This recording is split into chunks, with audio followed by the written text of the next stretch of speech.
um mendigo que está numa praça todos os dias fazendo a sua apresentação.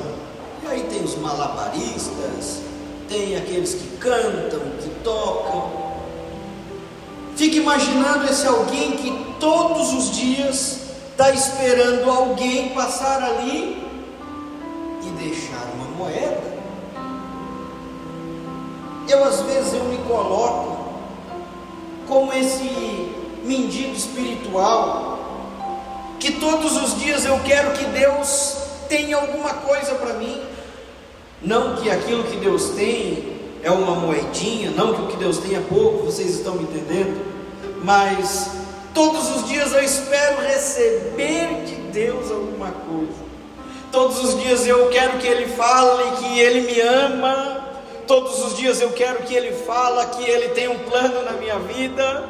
Todos os dias eu quero que Ele fale que Ele conta comigo, que Ele quer me usar. Mas vamos combinar, não é todo dia que Deus fala como a gente quer ouvir. Não é todo dia que Deus fala do jeito que a gente deseja ouvir. Por quê? A gente é tão manhoso, a gente é tão dengoso, a gente é tão necessitado de ouvir coisas boas de Deus. E é maravilhoso ouvir Deus falar.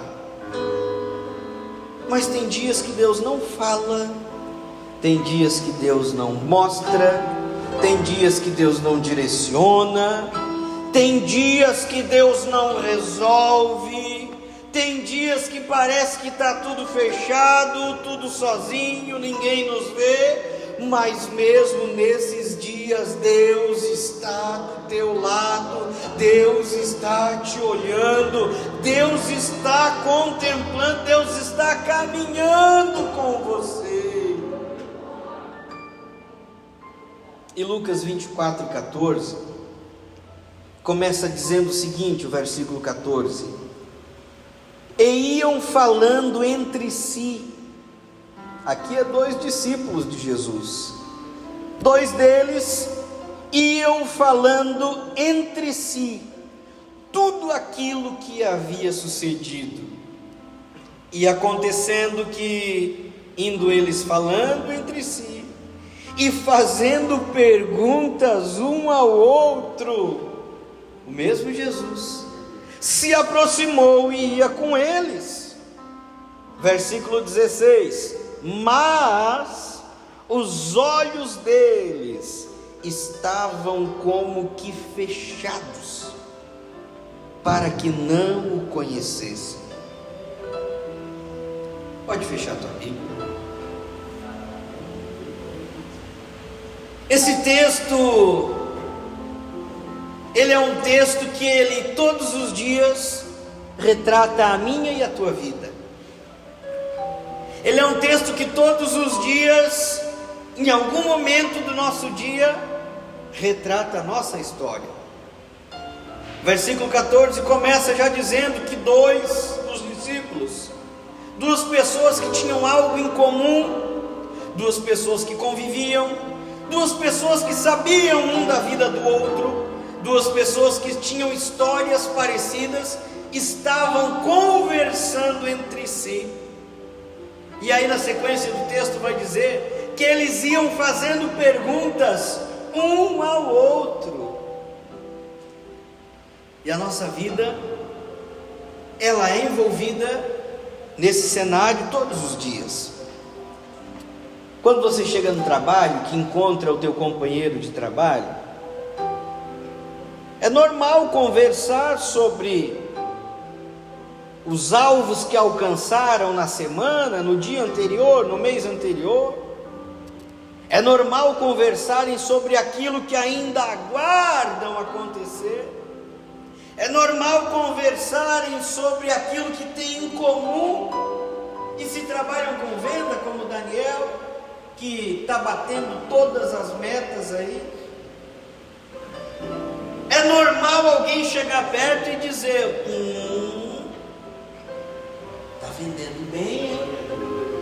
Olha, Daniel, aquele cliente que você conseguiu lá, é um cliente que ninguém tinha conseguido. E aí começam a conversar e a se perguntar do assunto. Mas rapaz, teve até um outro vendedor nosso que visitou aquele cliente, atendeu bem, fez tudo que você fez e não vendeu. E aí começam a fazer perguntas entre si.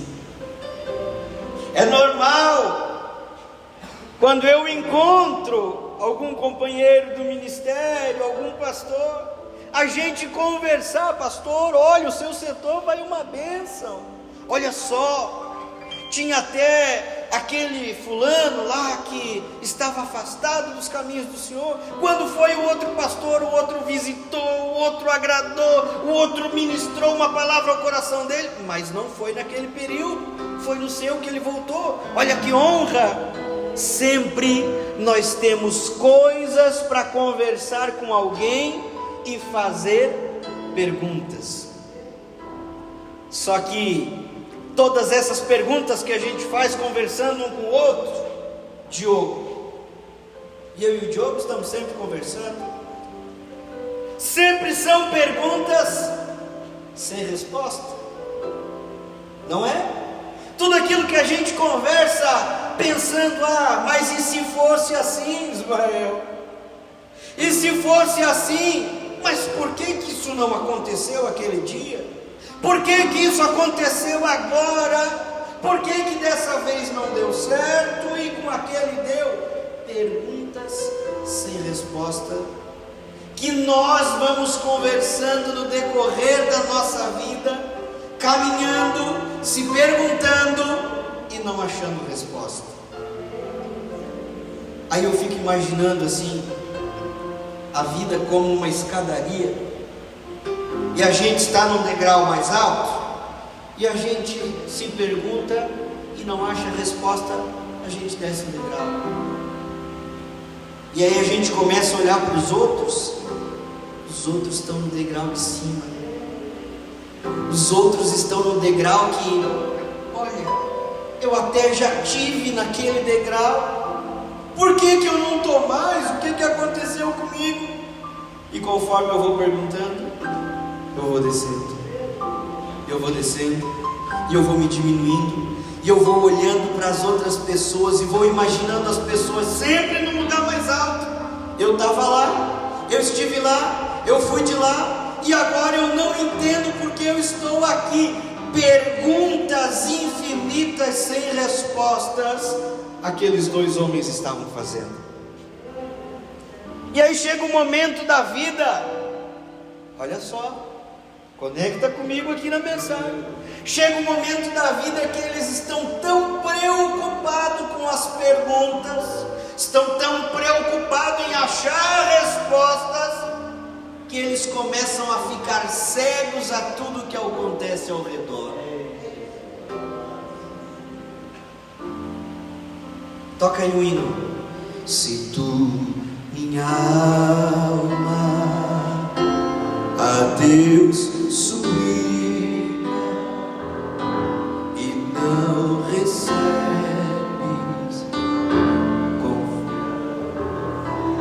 essa nota não está certa, Diogo.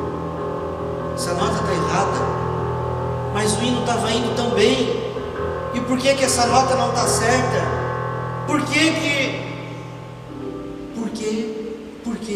E aí no decorrer da caminhada, eu começo a ficar cego para tudo que acontece ao meu redor. E se o Diogo para de prestar atenção no que ele está fazendo e começa a olhar para a nota que eu estou tocando, ele daqui a pouco já vai errar as notas que ele está fazendo e vai se preocupar: por que o pastor está tocando essa nota? Por que o pastor não está só cantando? Por que o pastor não está só pregando? O que ele está se metendo, vindo aqui tocar essa nota que não tem nada a ver? E vai ficando cego para aquilo que é o objetivo dele. Aqueles dois homens ficaram cegos ao objetivo. O objetivo e a ordem de Jesus era: fiquem em Jerusalém, fiquem onde eu determinei. Mas eles começam a se perguntar, e fazendo perguntas começam a se afastar do propósito de Deus. E aí eu vou descendo, e aí eu vou olhando para quem está em cima, e aí eu vou olhando para quem está estava um dia onde eu estive e vou me perguntando por que isso está acontecendo comigo. E a Bíblia diz: eles iam se perguntando entre si as coisas que estavam acontecendo. O que estava acontecendo? Jesus tinha sido crucificado, Jesus tinha morrido, Jesus tinha sido colocado no sepulcro, e a ordem de Jesus era: fiquem, porque eu vou ressuscitar.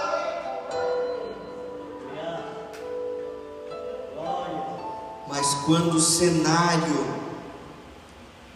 é destruição, a gente tende a se afastar daquilo que é promessa.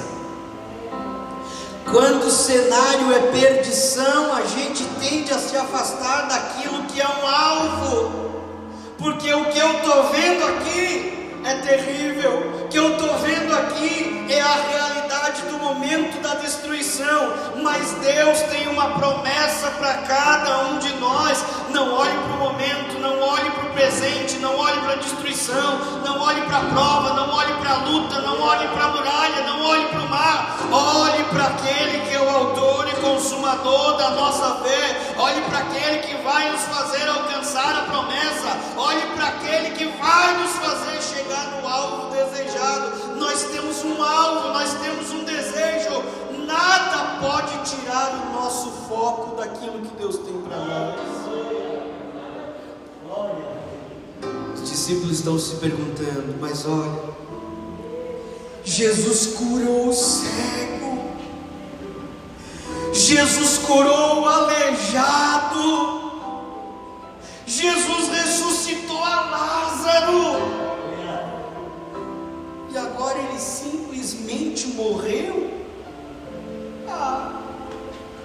Eu estava começando a acreditar nele, eu estava começando a acreditar nele, eu estava começando a gostar de Jesus, eu estava começando a entender que o que ele tinha era verdadeiro, mas agora ele simplesmente morreu. E aí o outro dizia: é verdade, rapaz, porque nas nossas perguntas nós sempre vamos cavando um buraco mais fundo que o outro.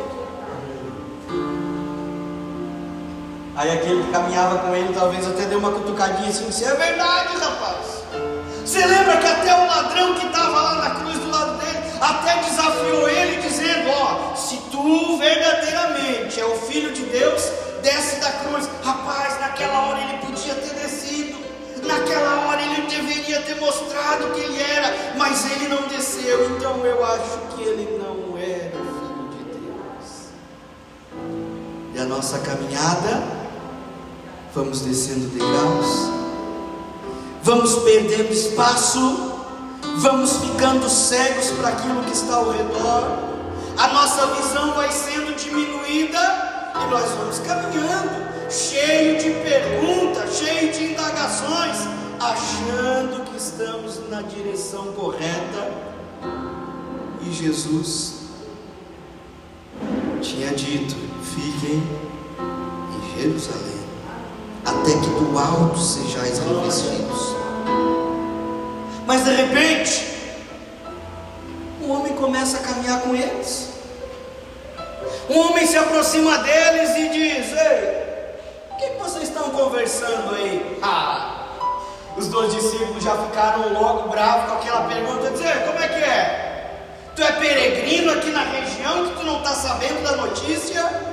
A notícia que está tocando aí em todas as redes de televisão, a notícia que sai aí em todos os jornais, e você vem perguntar o que nós estamos conversando? Nós estamos conversando daquele que dizia ser o Cristo, que curou o cego, ressuscitou Lázaro, levantou o coxo, deu a pele nova, renovada para o leproso, e a gente estava gostando dele, estava acreditando nele, mas agora ele morreu. Aí a Bíblia diz que Jesus, ressuscitado, começa a caminhar com eles e começa a pregar para os discípulos. É legal demais isso aqui. Imagina essa cena, os dois bravos, fazendo pergunta, e Jesus caminhando com eles e pregando para eles. E a Bíblia diz que Jesus começa desde a lei, os profetas, desde Moisés. Jesus começa a citar o Antigo Testamento para eles. E o coração deles endurecido, porque estavam com os olhos nas perguntas. Olha, eu não sei quais são os questionamentos, eu não sei quais são as perguntas que você tem feito para alguém, ou até para você mesmo. Eu não sei o que você tem colocado aí no teu coração, que tem causado dúvida, e você tem olhado para dentro de você mesmo e tem dito: será que vale a pena eu insistir? Será que eu tenho valor para alguém? Será que alguém se importa comigo? Questionamentos que vêm à tua mente e vão te cegando a tua visão espiritual. Mas Jesus te trouxe aqui para te dizer: ei, eu estou caminhando contigo, eu estou te fazendo lembrar das promessas, eu estou te fazendo lembrar da minha palavra, eu estou te demonstrando mais uma vez que eu te amo. Jesus olha para aqueles discípulos, prega para eles. Nenhuma vez Jesus deu um chacoalhão e disse: vocês não estão me reconhecendo? Será que você não está vendo que eu estou andando contigo? Jesus, o próprio, estava andando no caminho com eles. O próprio Jesus caminhava com eles. Aí chegou o momento, eles chegaram no destino que eles tinham propositado, eles chegaram no destino que eles tinham colocado no coração deles. Aí a Bíblia diz que Jesus fez como quem ia mais adiante. Eles convidaram Jesus para ficar. Ainda bem que eles eram educados, ainda bem que eles tinham o senso de convidar alguém para pernoitar com eles, porque era perigoso. Ei, convida Jesus para estar com você. Jesus está caminhando do teu lado, talvez você não tenha visto. Jesus está caminhando do teu lado, talvez você não tenha percebido, mas hoje é dia de você parar e dizer: Jesus, por favor, fica comigo, mora no meu coração, entra em mim, eu preciso do Senhor. Aí quando Jesus parte o pão, eles reconhecem que era Jesus. E aí a Bíblia vai dizer que eles voltam a si. Um olha para o outro e diz: mas olha, o nosso coração ardia enquanto ele falava. Com certeza eles se arrependeram, porque nós não vimos antes no caminho. Nós poderíamos ter adorado ele no caminho. Ei, existe um momento na nossa vida que a gente perde tempo fazendo pergunta, a gente perde tempo tentando entender algo que não precisa entender, porque Jesus simplesmente está do nosso lado. Não faça pergunta, não faça questionamento, apenas aproveite que Jesus está com você no caminho. Desfrute da presença dele no caminho com você.